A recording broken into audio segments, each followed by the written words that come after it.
The snow had begun hours earlier, slow, gentle flakes drifting from the sky like feathers.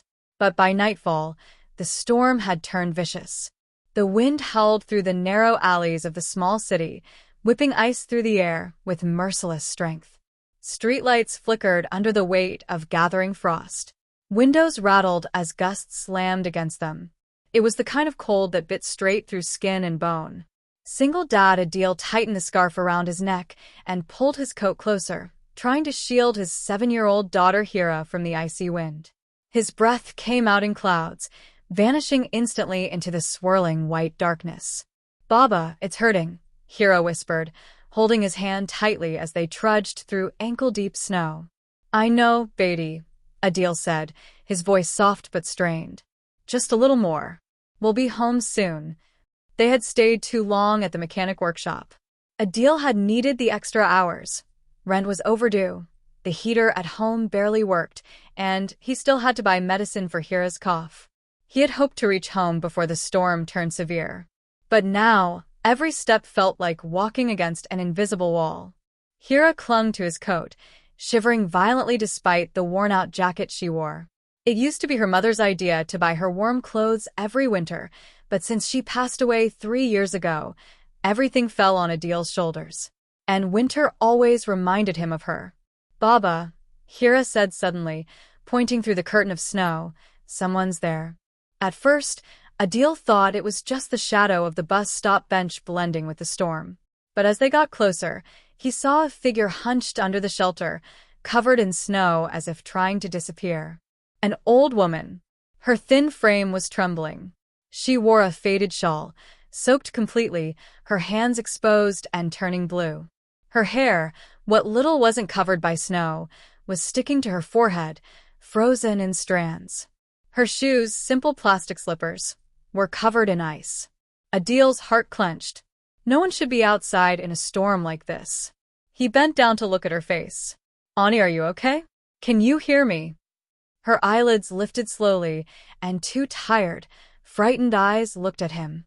"Beta," she whispered, her voice barely audible. I didn't want to trouble anyone. The bus that never came." Hira stepped closer, worry filling her big brown eyes. "Baba, we can't leave her here. She'll get sick." Adil looked at the storm, then back at the woman. The hospital was too far. No shelter nearby. And her condition, her shivering, her pale lips, told him one thing. She wouldn't survive another hour sitting there. "Auntie," he said gently, "you'll freeze if you stay here. Come with us. Please." The woman shook her head weakly. "Nahin Beta, where will I go? I don't want to be a burden." "You have your child." Adil crouched down to her level. "Auntie, Allah doesn't like when we leave people in trouble. We can't walk away. Not tonight." Hira stepped forward and took the woman's hand with her tiny fingers. "Please come. My Baba always helps people. Mama used to help too." The old woman stared at Hira for a long moment, her eyes softening as if some old memory awakened inside her. She finally nodded, though her body was so stiff Adil had to support her to help her stand. He wrapped his scarf around her shoulders, ignoring the freezing wind hitting his own neck. "Come, Auntie," he said. "Lean on me. We'll walk slowly." The storm roared around them as the three began the slow, painful walk toward Adil's apartment. The wind hit them so hard that Hira had to cling to his coat with both hands.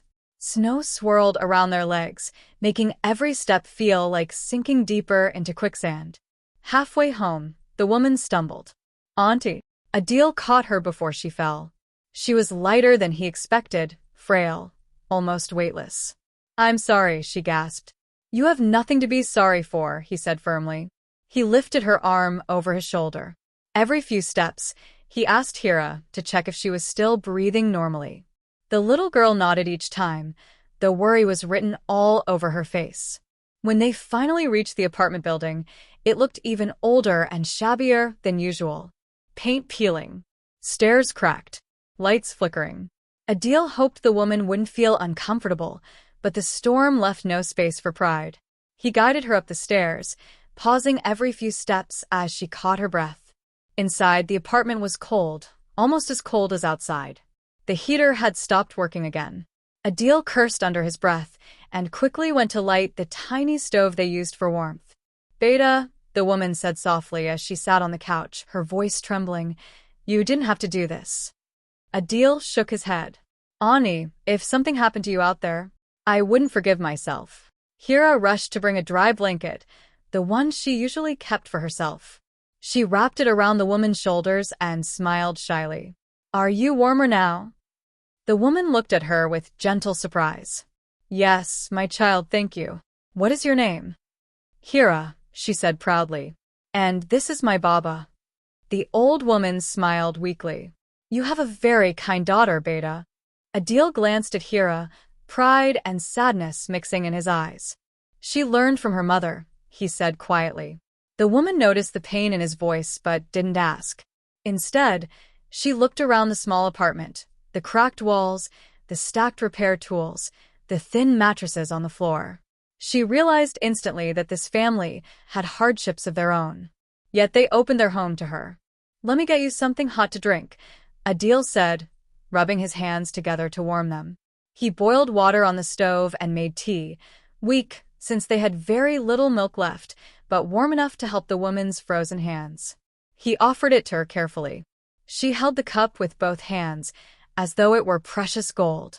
Steam rose into her face, and for the first time since they found her, she looked calmer. What is your name, Auntie? Adil asked. Nazira, she replied softly. I was returning from visiting a friend in another town. The bus was delayed, then cancelled. I tried to call my son, but my phone died. And then the storm. She sighed, her shoulders trembling as if remembering something painful. You must have been so scared, Hira whispered. The woman nodded slowly. I was. But Allah sent me to good people. Adil smiled, embarrassed. We only did what anyone should. She looked directly at him. No, Beta. Not everyone would stop for an old woman in a storm. Many people passed me before you did. Adil froze. He felt something twist inside his chest. He knew people ignored the suffering of others, but hearing it said aloud from someone so fragile hurt more than he expected. We're all struggling, he said quietly. But I guess Allah tests us differently. Hira climbed onto the couch beside the woman and gently rubbed her hands. Your fingers are still cold, she said. Mama used to make us sit near the fire.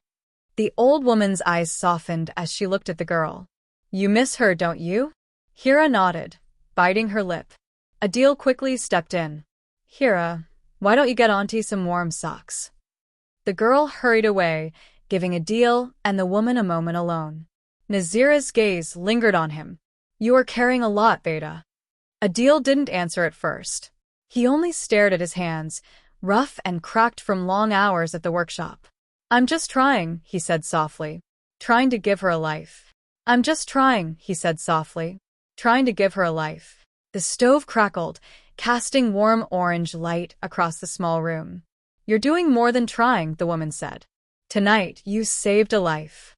Adil inhaled sharply, overwhelmed by her gratitude. He shook his head. No, Auntie. I just did the right thing. Exactly, she said. And that is what makes you rare. Before Adil could respond, Hira returned with a pair of socks.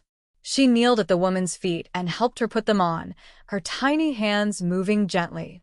You're a sweet girl, Nazira whispered. May God bless you. Hira smiled shyly and leaned against the woman's shoulder.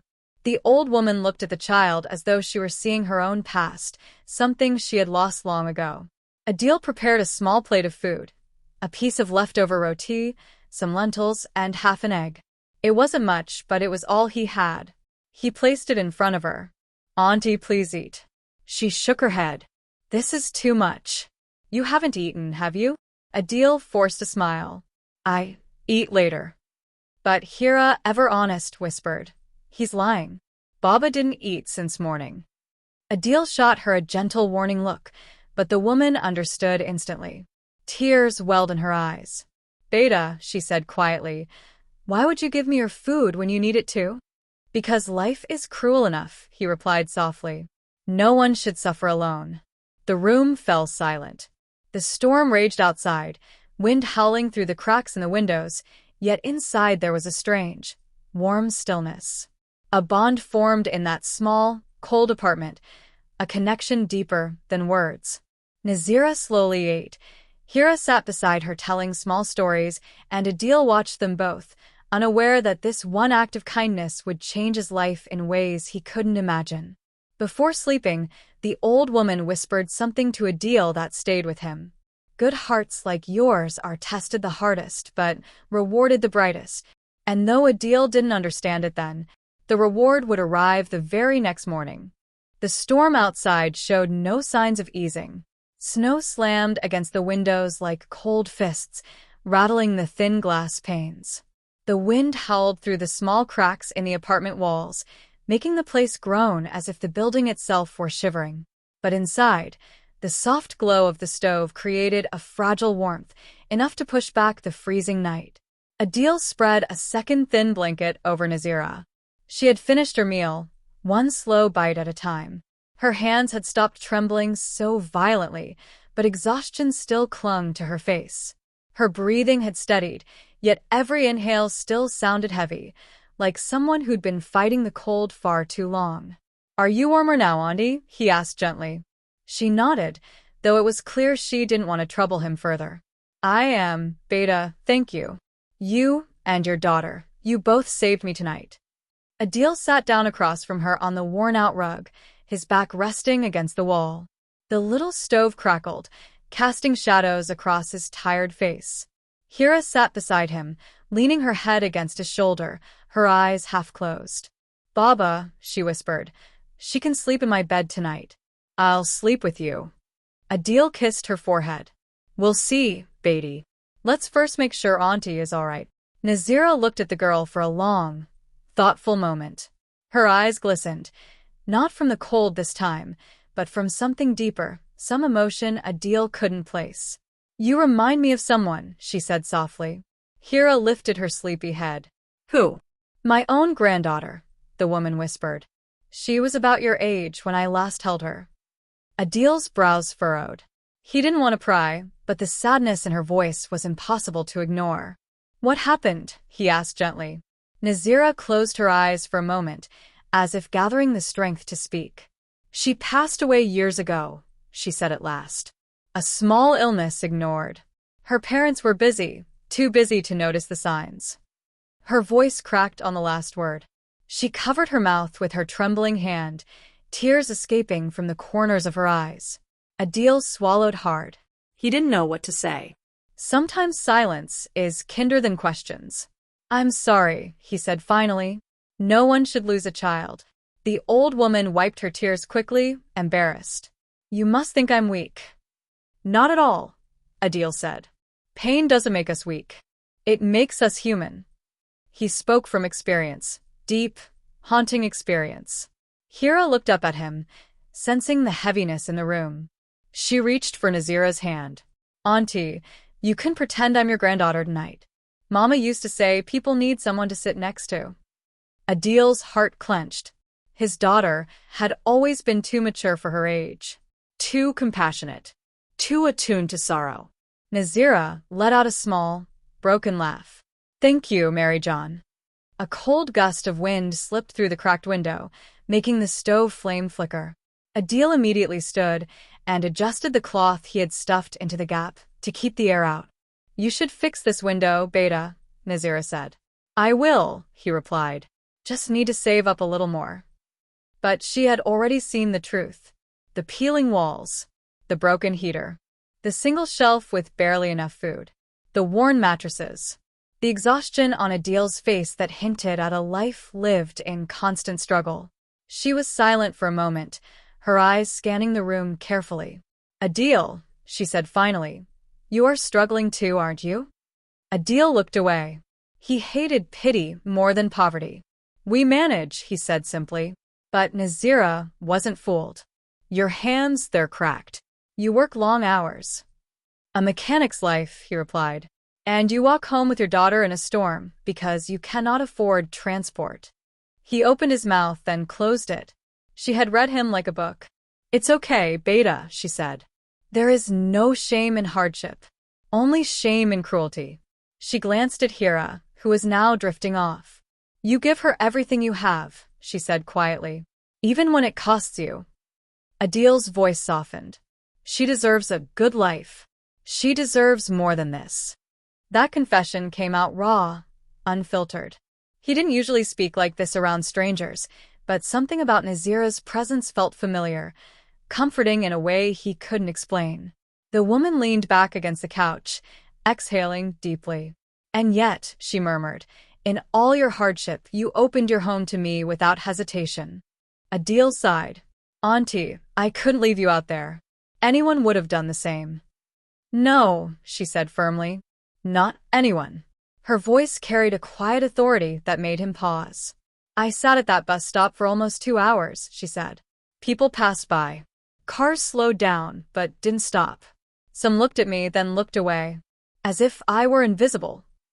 Adil clenched his jaw in anger. I'm sorry, he said simply. You have nothing to be sorry for, she said. The world has forgotten kindness. But you remembered.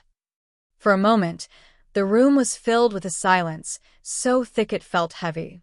Only the storm outside continued its angry roar. After a while, Hira fully fell asleep against Adil's arm. He gently picked her up and carried her to the small bed in the corner. He tucked her in, kissed her forehead, and whispered a prayer, something he did every night. When he returned to the living room, he found Nazira studying him with unusual intensity. What? He asked awkwardly. You loved your wife very much, she said. Adil froze. He hadn't mentioned her. Not once. How do you know? Because you carry her loss like a shadow, she said. It's there in your eyes. In the way you hold your daughter. In the way you move around this house. Adil sat down slowly. I lost her too soon, he admitted. Cancer. I spent everything I had on treatment. Sold our jewelry, our furniture, even my motorcycle. He rubbed his hands together. The memory still burned. And when she passed, all I had left was Hira, this apartment, and a mountain of bills. Nazira listened quietly, her eyes softening with each word. I'm sorry, Beta, she said. A man who raises a daughter alone, who keeps working, keeps fighting, is stronger than he knows. Adil didn't know how to respond. Compliments felt foreign to him. You're very kind, she added. He shook his head. I'm just trying to be a decent person. You are more than decent, she said. You are rare. He looked away, embarrassed. After a moment, Nazira cleared her throat. Adil, I want you to know something. Yes. You didn't just save me from the cold tonight. You saved me from despair. Adil's eyes lifted. What do you mean? She hesitated, then spoke in a low, trembling voice. I left home this morning after an argument with my son. Adil stayed quiet, listening. He treats me like an obligation, she whispered. A burden. A problem to manage. He's wealthy, successful, well-respected, but he has no time for me. No patience. No love. She swallowed hard. I told myself I would visit a friend, but the truth is, I just needed to breathe, to escape the walls that made me feel unwanted. Adil's heart tightened. I'm sorry, he said again. She waved her hand weakly. It's not your fault. I didn't expect the world to be so cold. Not just the weather. People. She looked directly into his eyes. But tonight, in your small home with broken walls and little food, I felt more warmth than I have felt in years. Adil felt something shift within him. A weight he didn't know he carried softened a little. Thank you, she whispered. For what?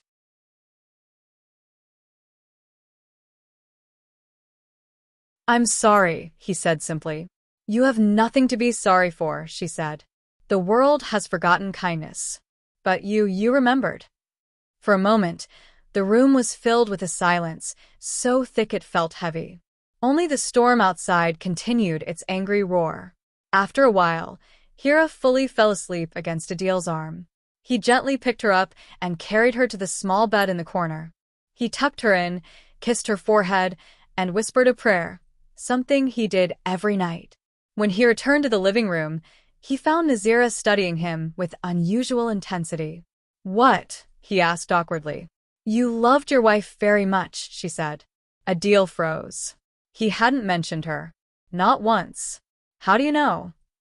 Because you carry her loss like a shadow, she said. It's there in your eyes. In the way you hold your daughter. In the way you move around this house. Adil sat down slowly. I lost her too soon, he admitted. Cancer. I spent everything I had on treatment. Sold our jewelry, our furniture, even my motorcycle. He rubbed his hands together. The memory still burned. And when she passed, all I had left was Hira, this apartment, and a mountain of bills. Nazira listened quietly, her eyes softening with each word. I'm sorry, Beta, she said. A man who raises a daughter alone, who keeps working, keeps fighting, is stronger than he knows. Adil didn't know how to respond. Compliments felt foreign to him. You're very kind, she added. He shook his head. I'm just trying to be a decent person. You are more than decent, she said. You are rare. He looked away, embarrassed. After a moment, Nazira cleared her throat. Adil, I want you to know something. Yes, you didn't just save me from the cold tonight. You saved me from despair. Adil's eyes lifted. What do you mean? She hesitated, then spoke in a low, trembling voice. I left home this morning after an argument with my son. Adil stayed quiet, listening. He treats me like an obligation, she whispered. A burden. A problem to manage. He's wealthy, successful, well-respected, but he has no time for me. No patience. No love. She swallowed hard. I told myself I would visit a friend, but the truth is, I just needed to breathe, to escape the walls that made me feel unwanted. Adil's heart tightened. I'm sorry, he said again. She waved her hand weakly. It's not your fault. I didn't expect the world to be so cold. Not just the weather. People. She looked directly into his eyes. But tonight, in your small home with broken walls and little food, I felt more warmth than I have felt in years. Adil felt something shift within him. A weight he didn't know he carried softened a little. Thank you, she whispered. For what? For reminding me that goodness still exists. Adil smiled gently. Auntie, goodness exists everywhere. People just forget to look. No, she said. People forget to be good. Another gust of wind slammed against the window. The stove flame danced wildly for a moment before settling again. Adil noticed her eyes growing heavy. Auntie, you should rest. She nodded slowly. Just for a little while. He spread a blanket over her legs. You can sleep on the couch. I'll be right here if you need anything. Before she closed her eyes, she touched his hand lightly. Adil. Gee, Auntie. Her voice softened into a whisper that sent a strange shiver through him. Good hearts like yours are tested the hardest, but they shine the brightest. Never let hardship change who you are. Adil didn't know why, but her words felt heavy. Important. Almost prophetic. Good night, Beta, she said. Good night, he replied. He watched her close her eyes, the lines of worry softening on her face. And as the storm raged outside, angry, merciless, cold, a quiet peace settled inside the apartment. He didn't know it yet, but this peaceful night was the last normal night of his life. In the morning, everything would change. Morning came slowly. The storm had finally calmed, but the world outside still looked buried under a thick blanket of white. A pale, cold light filtered through the frosted window, turning the apartment an icy blue. The radiator didn't work, but the room felt warmer than usual, perhaps from the stove, perhaps from the presence of another human being. Adil rubbed his eyes and sat up. He had fallen asleep on the floor beside the stove, wrapped in his thin shawl. His neck ached. His back hurt, but the first thing he did was look toward the couch. Nazira was still sleeping, curled under the blanket like a fragile child. Her breathing was steady, her face calm, far calmer than it had been the night before. Adil smiled faintly. At least she rested. He stood quietly, made sure the stove was still burning a little, and slipped into the kitchen corner to boil water for tea. Just then, Hira woke up. Baba, she whispered, still groggy. Ani is okay? Yes, Beti, he whispered back. She's better today. Hira yawned, rubbing her eyes. Can we give her my biscuits? Adil froze for a second. He had forgotten they only had 2 packets left, and he had planned to use them for Hira's school lunch for the next 2 days. But he couldn't say no to that innocent face. We'll see, he said gently. As the kettle began to whistle, a soft knock came from the door. Adil frowned. Who would visit at this hour? In this weather? He wiped his hands, walked to the door, and opened it a crack. His breath left his body. Standing outside were 2 black SUVs, their engines humming quietly, snow still resting on their roofs. Behind them stood 4 men in heavy coats, looking like private security. And in front of them, right at Adil's door, stood a tall man in a long, immaculate wool coat. Sharp features, clean-shaven, black gloves. A man who looked like he lived inside boardrooms and luxury offices. His gaze was intense, cold, searching. Adil blinked. Gee. The stranger's voice came out tight, almost trembling. Not with fear, but with restrained anger. Is an elderly woman inside? Around 70? Wearing a faded shawl? Adil's heart raced. Yes, she's resting. But who are you? The man stepped forward without waiting to be invited. Where is she? Adil quickly blocked the doorway, instinctively protective. Wait. Who are you? Why are you asking? The man's jaw clenched. I asked you a question. And I'm asking mine, Adil said firmly, though his voice shook. Who are you? One of the guards moved forward, but the man lifted his hand and stopped him. Then he looked directly into Adil's eyes. He said through gritted teeth, am Ahmad Khan. And the woman you have inside is my mother. Adil's breath caught. Your mother? Yes, he snapped. She went missing last night. We searched everywhere. Her phone was off. Her friend hadn't seen her. We called the hospitals, the police, the shelters. And now I find out she's here, in a broken apartment, with strangers. Adil felt his stomach twist at the accusatory tone, but he stepped aside slightly and spoke with calm dignity. She was freezing in the storm, he said. Alone. If we hadn't brought her here, she would have. Where is she? Ahmad cut him off, already stepping inside. Adil moved back, choosing not to fight, but he didn't like the man's tone. Not at all. Ahmed's eyes scanned the room, judging everything, the peeling paint, the broken heater, the old furniture. His expression shifted from anger to disbelief to something darker. Then he saw her, his mother, asleep on the couch, covered in Hira's blanket. The transformation in his face was immediate. Shock, relief, then sudden, overwhelming guilt. He rushed to her side. Ami. Nazira stirred, her eyelids fluttering open. She saw him and sighed. Ahmad. Her voice wasn't angry. It wasn't startled. It sounded disappointed. Ahmad knelt before her. Ami, what were you thinking? I thought. He stopped, his voice breaking. Are you hurt? Are you cold? Do you need a doctor? She looked past him, at Adil and Hira. No, she said quietly. I am safe. Ahmad turned to Adil, his expression tense again. You should have called someone, he said sharply. Anyone. The police. An ambulance. My mother could have. She was freezing, Adil said simply. Her phone was dead. She could barely walk. Calling someone wasn't an option in that storm. Ahmad stared at him without blinking. And you just took her in. Adil shrugged. She needed help. Ahmad narrowed his eyes. Do you have any idea who she is? I don't need to know who someone is to help them, Adil replied. I just need to know they're human. That sentence landed like a stone in the room. Ahmad looked shaken for a moment, as if the words had struck a part of him he didn't want touched. Nazira slowly sat up. Enough, Ahmad. Ami? No, she said firmly.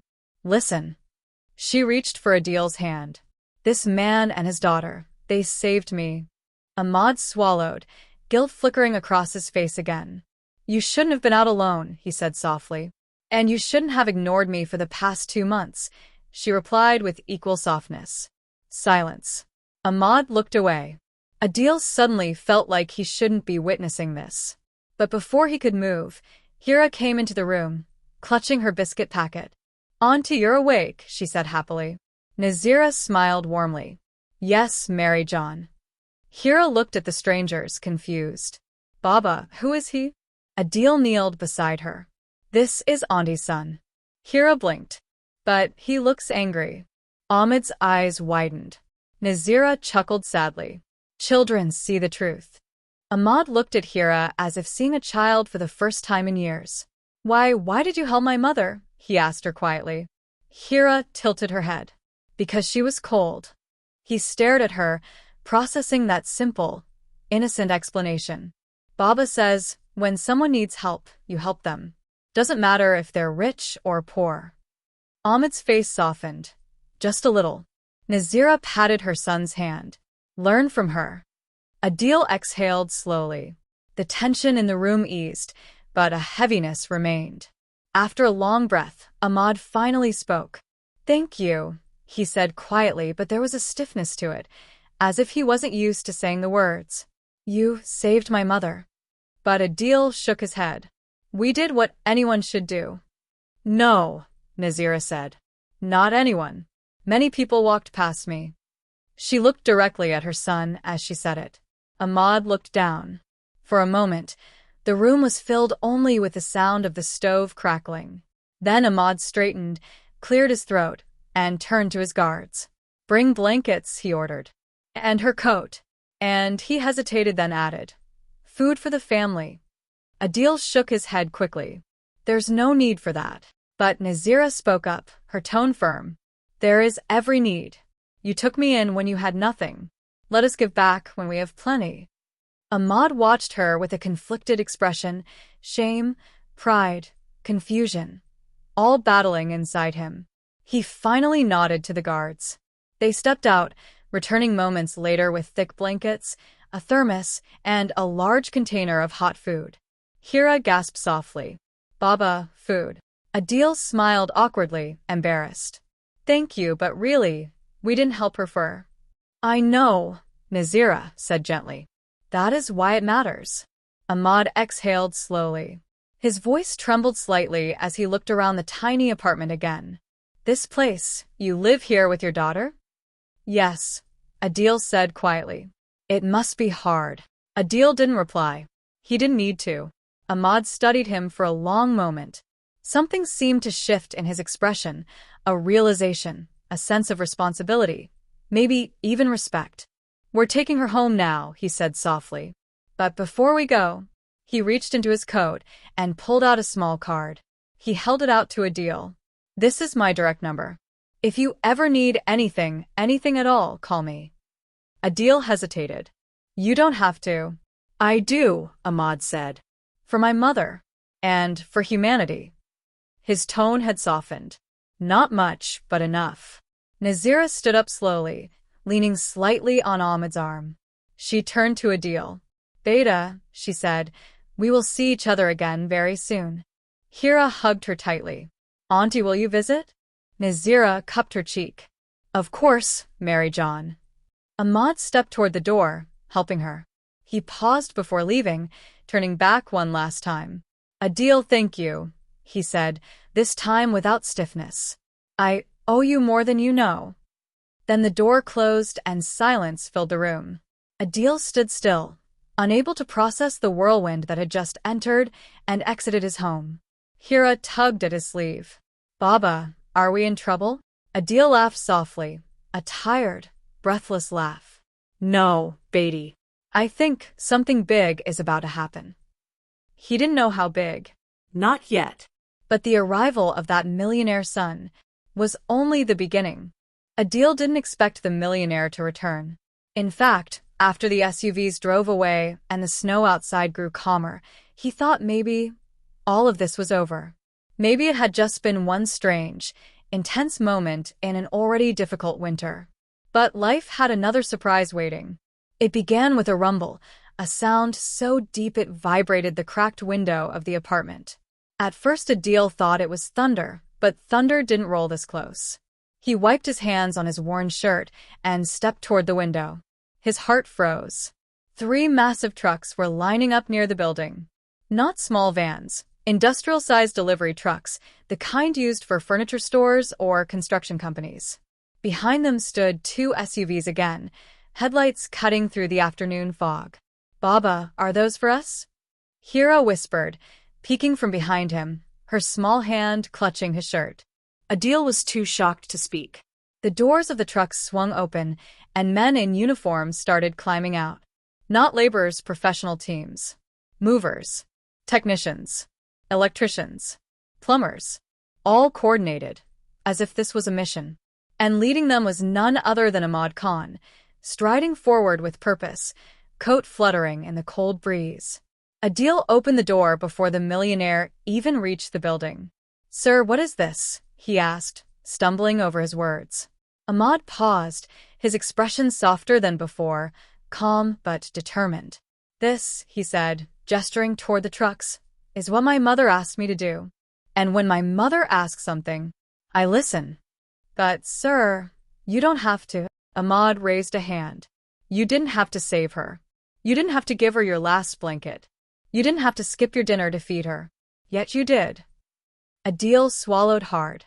Other people in the building began peeking out of their doors, murmuring, shocked. A rich man entering their poor neighborhood? Trucks delivering things? This was unheard of. Ahmad stepped forward and lowered his voice. "My mother said you're the kind of person I should have been learning from." He gave a small, almost embarrassed smile. "And she's rarely impressed." Before Adil could reply, Ahmad signaled to the workers. "Start unloading." And just like that, the transformation began. The first truck opened, and 2 men carried out a brand new industrial heater, the kind that could warm an entire hall. Adil's mouth nearly fell open. "Sir, this is too much." "Too much." Ahmad tilted his head. "Your daughter was sleeping in the cold. That alone is enough reason." Hira gasped as she watched the workers carry it upstairs. She hugged Adil's leg, whispering, "Baba, we won't be cold anymore?" Adil's voice nearly cracked. "No, Mary John, not anymore." Next came boxes of groceries, bags of rice, dal, flour, oil, spices, milk cartons, fruits, vegetables, canned goods, everything. Enough for months. Workers formed a chain, passing items from one to another, filling the hallway. Neighbors watched in disbelief. "Who are these people?" one whispered. "Is Adil rich now?" another murmured. Adil ignored all of it. He felt suspended between reality and a dream. Then came the third truck. Furniture. New mattresses. A sturdy bed for Hira. A small study table. Warm rugs. New curtains. Even a small, beautiful bookshelf. "Sir, please," Adil said, eyes stinging. "This is too generous." Ahmad placed a hand on his shoulder. "Generosity is when you give something extra. This," he gestured around, "is compensation for the kindness you already paid in full." Still, Adil hesitated. "I don't know how I can ever repay you." "You don't need to. Just don't refuse." As the furniture entered the apartment, electricians began rewiring the faulty switchboards. Plumbers inspected the leaking pipes. One man examined the broken heater and shook his head. "This should have been replaced years ago," he said. Ahmad gave him a firm nod. "Fix everything." Adil stood there helplessly, watching his small, broken apartment turn into something livable, something warm, safe, decent. Something his daughter deserved. But the biggest shock came when Ahmad reached into his coat and pulled out a large, sealed envelope. He handed it to Adil. "Open it." Adil's hands shook as he tore it open. Inside were official documents. Contract papers, appointment letters, salary details, health insurance papers, and a schedule. Adil looked up, confused. "What is this?" "A job," Ahmad said simply. "A proper job. Stable. Permanent." Adil blinked rapidly. For me?" "For you," Ahmad confirmed. "At my main service center. Supervisor level. Full benefits. A salary 5 times what you earn here. Maybe more, depending on performance." Adil's breath caught. His knees felt weak. Sir, I didn't study much. I don't think I can. Ahmad laughed. You think I'm offering this because of a degree? My mother told me one thing. Hire this man. His heart is worth more than qualifications. Your mother said that? Adil whispered. Yes. And when my mother chooses someone, Ahmad smirked gently, I listen. Adil held the papers tightly, afraid they might disappear like a dream. And if you need training, Ahmad added, I'll arrange it. You won't be alone. Adil looked down at the papers again. Numbers he had never seen on his salary. Job security he had never dreamed of. Insurance he had never had in his life. He felt tears sliding down his cheeks. Hira ran to him immediately. Baba, why are you crying? He pulled her close. These are happy tears, Hira. Ahmad watched them quietly, then said, There's one more thing. Adil blinked. There's more? Ahmad handed him a small key. This is the key to a room inside the service center. It's a place for employees' children to stay after school until their parents finish work. Books, teachers, heating, everything. Your daughter won't have to wait alone at home anymore. Hira's eyes grew wide. Baba, I can read books there? Adil nodded slowly, overwhelmed. Ahmad clasped his shoulders firmly. You helped my mother, without knowing who she was. Without expecting anything. Without hesitation. He paused. Let me help you knowingly. Adil tried to speak, anything, but his voice broke. He lowered his head and whispered, Thank you. I don't deserve all this. Ahmad shook his head. Kind people always think they don't deserve help. But you do. He pointed to the apartment. And she, he added, referring to his mother, wants to visit often. So keep the chai ready. Adil actually laughed, a soft, disbelieving laugh. The workers finished installing everything, packing up the old broken items, and cleaning the place. The apartment felt like a new world, warm, bright, alive. For the first time in years, Adil felt safe. For the first time in forever, Hira felt excited about the future. As Ahmad prepared to leave, he said one last sentence. Remember this, Adil. The world didn't change your life today. Your kindness did. And then the SUVs rolled away, leaving behind a home no longer defined by struggle, but by a miracle born from compassion. The days after the miracle felt unreal. Sometimes Adil would wake up at dawn, heart pounding, afraid the heater had stopped working again, afraid the groceries were gone, afraid the job offer had been a dream. But then he would see Hira, sleeping peacefully under her warm blanket, tiny breaths fogging the cold morning air no longer. He would see the repaired walls, the new curtains, the groceries stacked neatly on the shelves. And the exhaustion that once lived inside his bones melted, replaced by something he hadn't felt in years. Hope. The first day at his new job was overwhelming in the best way. The service center was huge, bigger than anything he had worked in. Clean floors, organized shelves, top of